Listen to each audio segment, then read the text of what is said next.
இப்ப நம்ம கேழ்வரகு தோசை செய்ய போறோம். அது வந்து சிறுதானியத்தோட சேர்ந்தது. சிறுதானியம் உடம்புக்கு ரொம்ப நல்லது. நிறைய பேர் சிறுதானியம்னா வேணான்னு சொல்லிட்டு அவாய்ட் பண்றாங்க. அந்த மாதிரி அவாய்ட் பண்ண வேண்டாம். இது வந்து ரொம்ப ஈஸி, டேஸ்டி, ஹெல்த்தி எல்லாமே.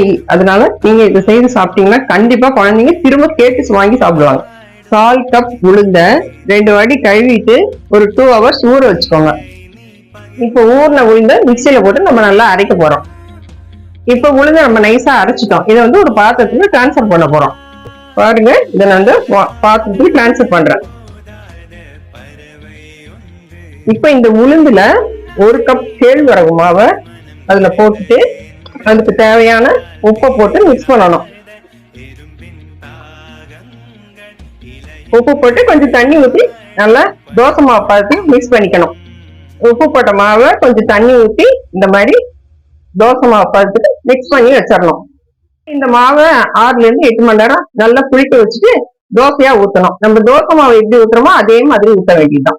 இப்ப பாத்தீங்கன்னா மாவு நல்லா பொங்கி இந்த மாதிரி வந்திருக்கு. இப்ப இது நல்லா நம்ம தோசை மாவு பதத்துக்கு கரைச்சிட்டு கல்ல வச்சு ஊற்ற வேண்டியதுதான். நான் நல்லா கரைச்சிக்கிறேன். நம்ம தோசை ஊத்துற பதத்துக்கு தண்ணி வேணா கொஞ்சம் தண்ணி ஊற்றி நான் அந்த பதத்துக்கு கரைச்சி எடுத்துக்கோங்க.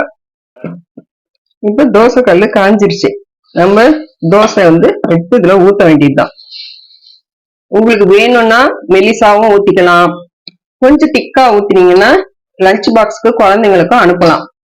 இப்ப பாருங்க, தோசைய திருப்பி போட்டு நம்ம எடுத்துட வேண்டியதுதான்.